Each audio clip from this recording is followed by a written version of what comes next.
राधे राधे दोस्तों एक बार फिर से आपका स्वागत है आपके अपने यूट्यूब चैनल एम के प्रेरणा पर। दोस्तों, आज की हमारी कहानी दो भाइयों पर आधारित है, जिसमें एक भाई अपने दूसरे भाई के साथ बेईमानी करके उसे घर से निकाल देता है। दोस्तों, सोनपुर गांव में एक व्यापारी रहता था, जिसके दो बेटे थे। बड़े का नाम धनपत राय और छोटे का नाम गणपत राय था। एक बार व्यापारी की तबीयत बहुत खराब हो गई। उसने अपने बेटों को अपने पास बुलाया और बोला, बेटा, अब मेरा कोई भरोसा नहीं कि कब मुझे यमदूत ले जाएं। इसलिए मैं तुम्हें एक राज बताना चाहता हूँ। हमारे घर के पीछे जो बरगद का पेड़ है, उसके नीचे मैंने एक हांडी में स्वर्ण मुद्राएं दबाए रखी हैं।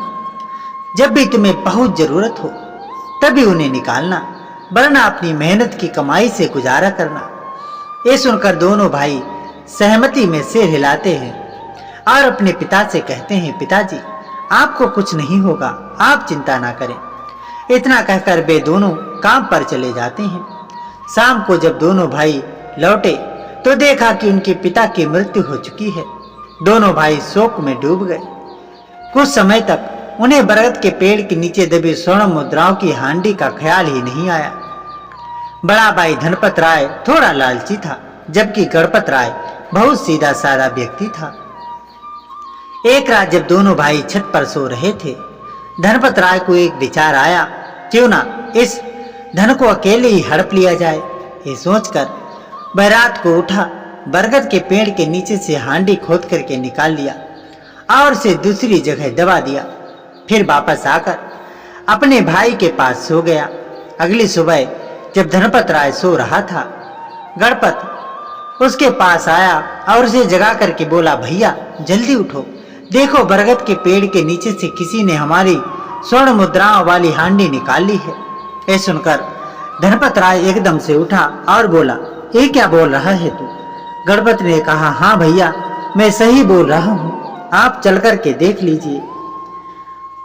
धनपत राय गणपत के साथ गया और देखा कि वहां सचमुच एक गड्ढा था और हांडी गायब थी। दोनों भाई विलाप करने लगे। तभी धनपत बोला, गणपत, मुझे पता है ये धन किसने निकाला है। गणपत ने कहा, आपको पता है भैया, तो जल्दी बताइए किसने निकाला है। धनपत ने गणपत पर इल्जाम लगाते हुए कहा, ये धन तूने निकाला है और चोरी छुपे कहीं और दबा दिया है। ये सुनकर गणपत पर जैसे बिजली गिर गई। उसने कहा, नहीं भैया, आप ऐसा ना सोचे, मैं ऐसा कैसे कर सकता हूँ।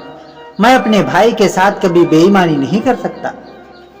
लेकिन धनपत ने कहा, तूने ये धन निकाला है और मेरे पास बेईमानी की है, तू इस घर से निकल जा। गणपत ने कहा, ठीक है, अगर आपको ऐसा लगता है कि मैंने धन निकाला और आपके साथ बेईमानी की है, तो मैं इस घर से बल्कि इस गांव से ही निकल जाता हूँ। गणपत अपना झोला उठाकर गांव से निकल गया। उसी गांव में चलते हुए शर्मिंदगी महसूस हो रही थी। आखिर क्यों ना हो, उसके भाई ने उस पर इतना गंदा इल्जाम जो लगाया था। बदनामी के डर से गणपत ने पक्की सड़क पर ना चलने का फैसला किया और जंगल के रास्ते से सफर शुरू किया। इधर धनपत अपने भाई को इल्जाम लगाकर घर से निकालने के बाद खुशी से फूला नहीं समा रहा था। अब सारी दौलत उसी की थी, कोई हिस्सेदार नहीं था। गणपत चलता जा रहा था। उसके मन में बार बार एक ही विचार आ रहा था, कहीं मेरे बड़े भैया ने ही तो चोरी नहीं की और मुझ पर इल्जाम लगा दिया। हो सकता है वह अकेले ही धन हड़पना चाहते हूँ। इन्हीं विचारों के साथ गणपत आगे बढ़ता रहा। चलते चलते उसकी हालत खराब हो गई। वह एक पेड़ के नीचे लेट गया और उसे नींद आ गई। भूखा प्यासा गणपत गहरी नींद में सो गया। थोड़ी देर बाद किसी की आवाज से उसकी नींद खुली। उसने ध्यान लगा करके सुना तो कुछ लोग बातें कर रहे थे। दरअसल थोड़ी दूरी पर कुछ चोर चोरी करके आए थे और चोरी का धन का बंटवारा कर रहे थे। गणपत को कुछ समझ नहीं आया और वह अचानक उनके सामने जा करके खड़ा हो गया। उसके हाथ में लाठी थी। उसने कह करके पूछा, कौन हो तुम? चोरों की सिट्टी पिट्टी गुम हो गई। उन्हें लगा कि कोई राजा का सिपाही है और उन्हें बंदी बना लेगा। सारे चोर अपना सारा धन छोड़ करके भाग गए और पीछे मुड़ करके भी नहीं देखा। गणपत को कुछ समझ नहीं आया। वह वहां चोर बंटवारा कर रहे थे, वहां गया और देखा तो उसकी आंखें आश्चर्य से फटी की फटी रह गईं। उसे समझ आ गया कि वे चोर थे और उसे देख करके भाग गए। गणपत ने उस धन को उठाया और देखा कि उसमें ढेर सारे हीरे जवाहरात और स्वर्ण मुद्राएं थीं। ये देखकर गणपत की खुशी का ठिकाना न रहा। उसने अपने प्रभु को धन्यवाद दिया और मन ही मन सोचा, वाह प्रभु, तुम्हारी महिमा अपरंपार है। मेरे भाई ने मुझे इल्जाम लगा करके घर से निकाल दिया, लेकिन प्रभु ने मेरा साथ नहीं छोड़ा। गणपत ने सोचा, अगर मैं इतना सारा धन साथ लेकर के चलूंगा तो शायद आगे जाकर के किसी मुसीबत में फंस जाऊं। इसलिए उस धन को वहीं एक पेड़ के नीचे गड्ढा खोद करके दबा दिया और पेड़ पर एक निशान लगा दिया।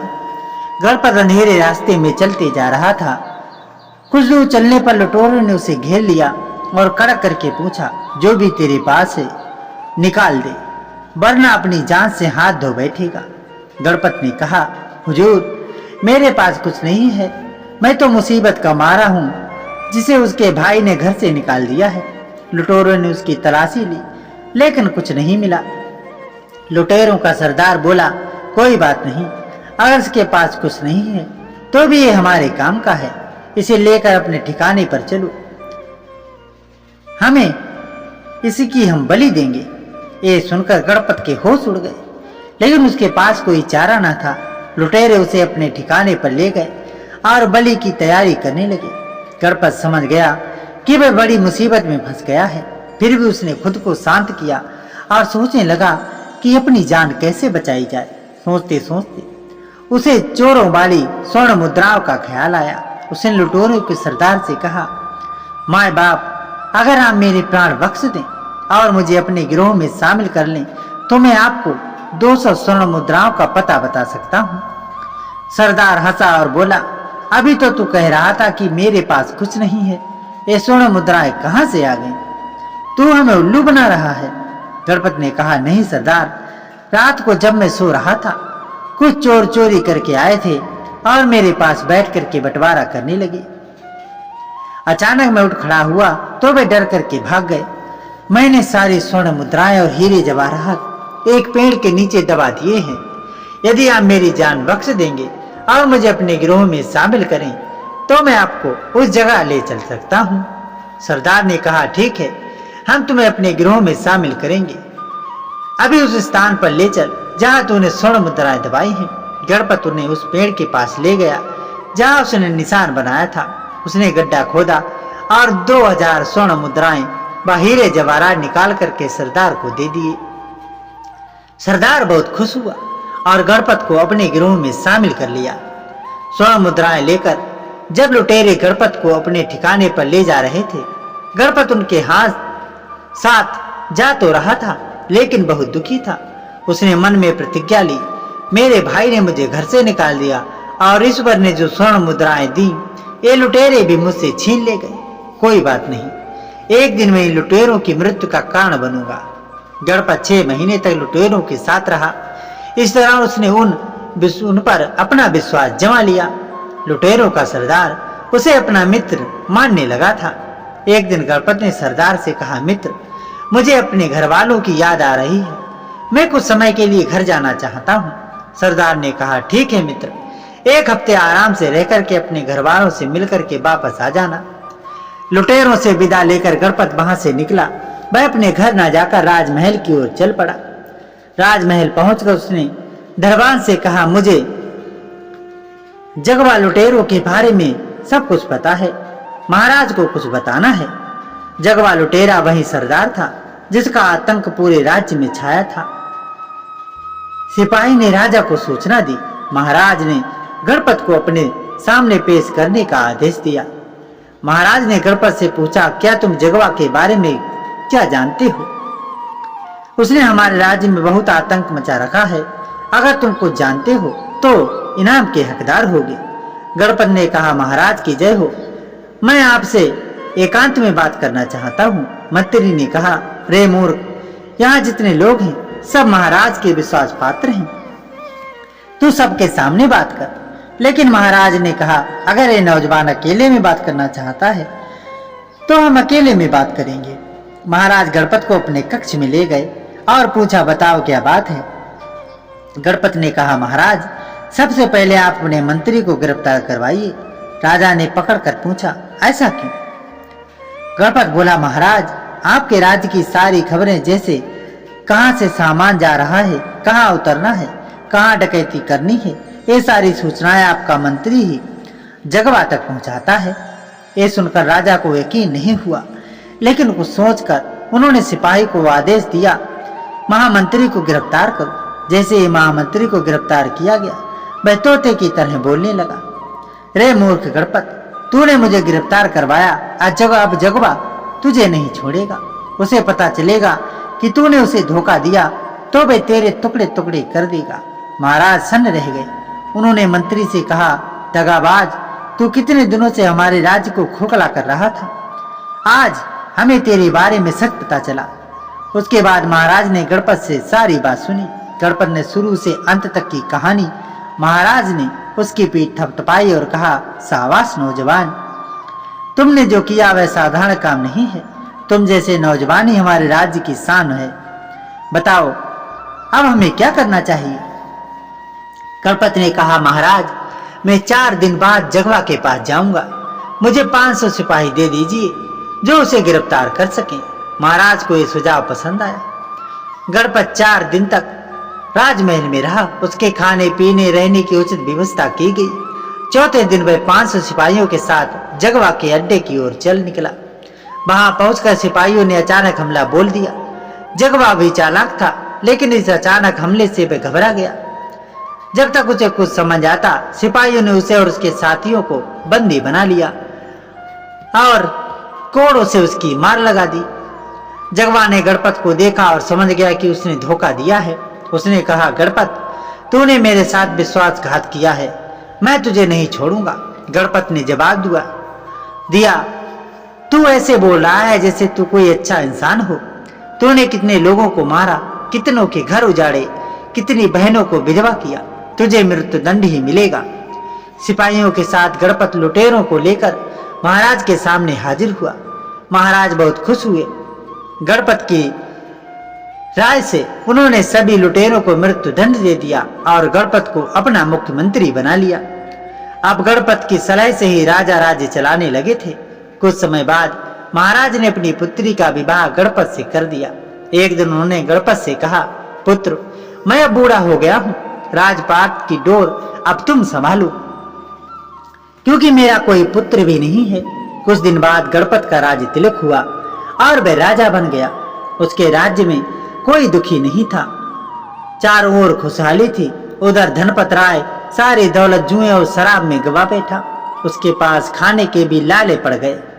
उसने चोरी शुरू कर दी। धीरे धीरे गांव वालों को पता चला कि चोर धनपत ही है। उन्होंने उसे मार पीट कर गांव से निकाल दिया। धनपत गणपत के राज्य में आकर के रहने लगा। उसने सोचा कि वह नौकरी कर लेगा, लेकिन उसे कहीं काम नहीं मिला। मजदूरी से वह फिर चोरी और लूटपाट करने लगा। एक दिन सिपाहियों ने उसे पकड़ लिया और गणपत के सामने दरबार में पेश किया। गणपत उसे देख करके आश्चर्यचकित रह गया। उसका भाई ऐसी हालत में था जबकि उसके पास सारा खजाना था। गणपत ने सोचा, परमात्मा के घर सबका न्याय होता है, ये उसके कर्मों का फल है। धनपत ने देखा कि गणपत राजा बन गया है। उसे अपने किए पर पछतावा हुआ। उसे एहसास हुआ, मैंने बेईमानी करके उसे घर से निकाला, लेकिन आज ये इतनी ऊंची स्थिति में है। अच्छे लोगों का भगवान साथ देता है। मैंने बेईमानी की, इसलिए आज मेरी हालत कंगाल जैसी हो गई है। गणपत ने सिपाहियों से पूछा, इसका क्या अपराध है? सिपाहियों ने कहा, महाराज ये चोर है, इतने पूरे राज्य में आतंक मचा रखा है, राहगीरों का धन लूटता है और घरों में चोरी करता है। गणपत ने सोचा और दरबारियों से पूछा, बताओ इसे क्या सजा दी जाए? कुछ ने कहा इसे मृत्युदंड दे दो, कुछ ने कहा इसके हाथ पैर कटवा दो। गणपत धर्म संकट में फंस गया।